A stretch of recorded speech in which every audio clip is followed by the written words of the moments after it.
Because when you were in Tampa, Tampa was, I covered it. It was kind of a mess as an organization. And sometimes when an organization doesn't have great history or people's jobs are on the line, they're much more willing to go for it. And where the Packers or the Colts, as you know, Trent, they've had success, it can drive you nuts as a player, but they're not chasing anything, right? So I kind of feel like Chicago's going to go all in on this thing. Do you think Carson Wentz is worth 2 first-round picks and spending that? Do you think he is? I don't. I agree with you 100%. The psychology of this situation, in fact, all this quarterback carousel is fascinating. I think you're right. I think Chicago has to panic. They have to knee-jerk react to this. And they will probably offer more than they need to get Carson Wentz, where you nailed it perfectly with Indy. There's some other good quarterbacks out there that they probably feel just as good about. You mentioned Sam Darnold. When you have the infrastructure that the Colts have, the offensive line, the runner, the skill position guys, the offensive staff, you're not going to panic. You're not going to make a knee-jerk reaction and give up too much for a player that does have a high ceiling. I'm with you. I think the Bears have to. They're the little brother in the division. They have to make this type of splash hire for 2 reasons. One, they got to be relevant again, and you said it. They got to save their jobs, and draft picks for Ryan Pace aren't as important because he knows he's got to win right now or he's out the door. You know, I said this about J.J. Watt. I do believe symbolism matters and momentum matters. And it's the old crowded bar theory. Nobody wants to walk down the street in New York with your wife and go into a bar where there's nobody in it, right? You want some juice. You want some energy. You want fun, right? You want to be part of the cheers bar. Everybody's got a good joke. And so I look at Green Bay and I think they could use a little momentum. Tampa feels right now, oh, my God, I'd take a pay cut and go play in Tampa. I got no state tax. The weather's good. Brady's rolling. Look how good Fournette did. I don't like people reacting to other teams, but I do feel like, Trent, Green Bay needs to create a little inertia here, right?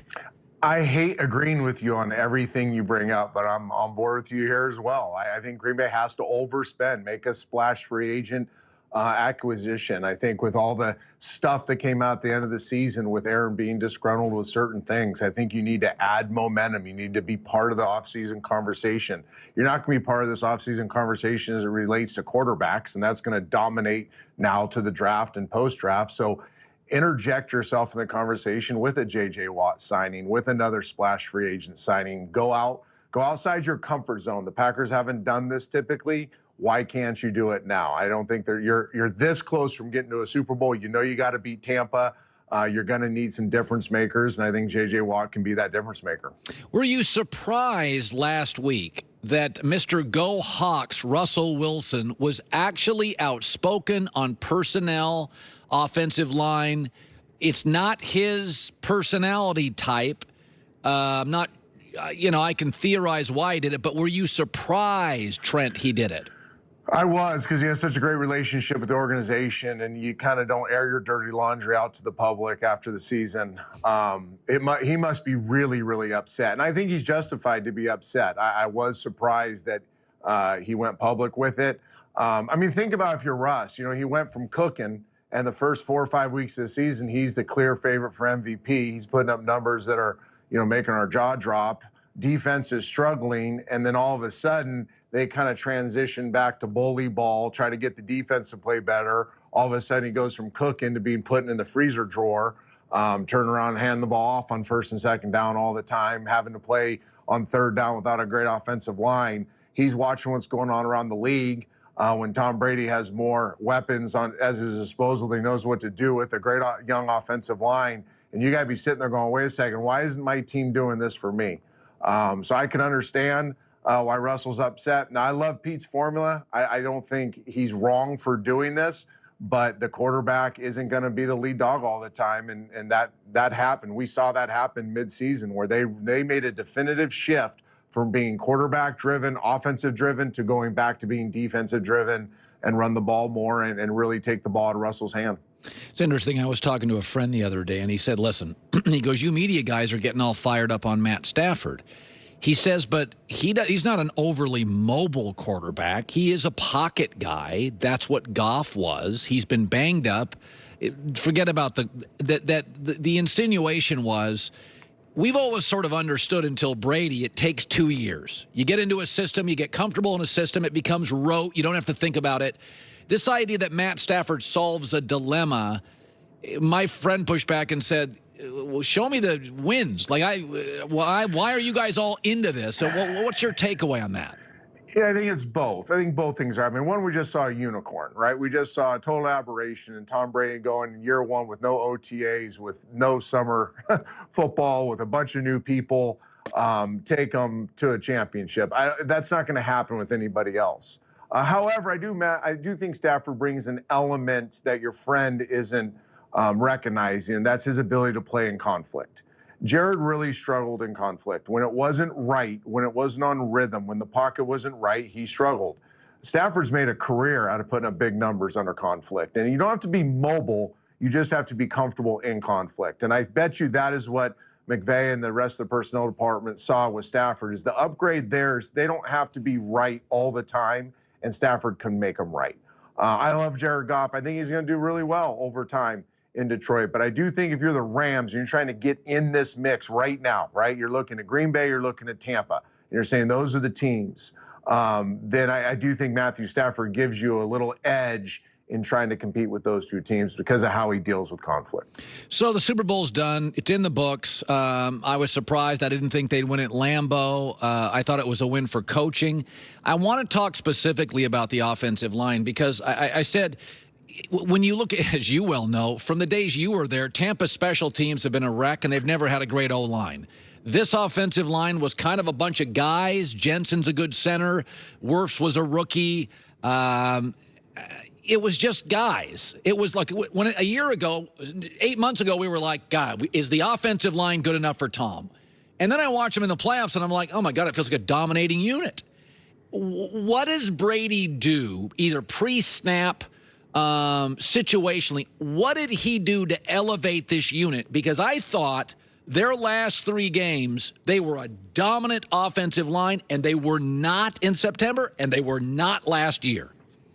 I think there's a couple elements to it. Number one, anybody that devalues the X's and O's in the NFL doesn't know what they're talking about. Yes, Willies and Joes are important, but X's and O's going along with those Willies and Joes is what makes them reach their potential. And I think there was a definitive change for the Bucs with what they did up front. They went from trying to do everything to only a few things really well. Started with the run game. They really simplified their run game. They ran a lot of inside zone, a lot of duo, and then versions off of that. So the offensive line got to do the same things over and over and over. And then they added a really, really robust play action pass game off of those base runs to keep the protection assignment simple. And then the pass game, you asked me what Brady does. He makes subtle little changes to make sure they have help. So when you call a pass protection, and so you say we're sliding left.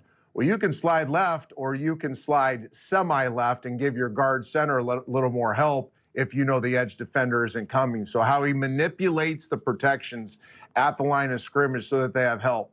They also added some tight ends and backs inserting on their way out for some help, thumps and chips and things like that to help out the tackles and inside players. So there was a definite plan from the coaching staff and Tom Brady to make sure that the offensive line was going to go from struggling to thriving late in the year, and they did it through X's and O's, simplifying some things and all getting on the same page. And it's really the way great offensive lines roll. When great offensive lines get on the same page, you maximize each player on that offensive line. They start playing better together because they're practicing the same stuff day in and day out. Now by midseason, end of season, you're rolling and they're thinking each other's thoughts. And you talk to any great offensive line, when they start thinking each other's thoughts, they have their own little offensive line language when they start speaking their offensive line language to one another and reading each other's minds. They become a great unit, and that's what happened with the Bucs. Good stuff, Trent Dilfer. The next 6 weeks for us are slower in terms of sports. The NFL ends. We got about 6 weeks before free agency. And, it's funny, Trent. I wrap a bow on the NFL season because I didn't talk last week. And I look at it, and it's always been a copycat league. But I do like the increased power of the quarterbacks, voicing their opinions, the ability to move from franchise to franchise. You didn't grow up in this. I hate the franchise tag. I think it's awful for quarterbacks to get trapped. And I got to tell you, I look at this year, the year of quarterback empowerment. That's how I kind of see it, that, you know what? They get a voice. They get an opinion. Maybe it was Tommy-led, but that's kind of, when I look at the season, that kind of sticks to me. Is there anything, Rapopone, at you that sticks out to you this year? I'm shocked the quality of football without the offseason programs, and I'll parlay what you just said right there. I don't think you have to be done talking about the NFL. Park Avenue's still going to win up until the draft because all we're going to be doing is talking about quarterbacks. You'd rather talk about quarterbacks than the NBA or hockey. I'm pretty confident of that. You have Watson, you got Darnold, you got Carr, you have Wilson now. Then you have 4 guys in college football that are going to be really good pros, and Lawrence, Fields, Wilson, and Lance. So we're going to be talking quarterbacks ad nauseum here for the next 6 weeks. It's not going away, and everybody's going to listen because everybody wants to know about the quarterback. And I agree with you. They're more empowered now than they've ever been. Yeah, good stuff, Trent. Good seeing you. We'll talk soon. See you, brother.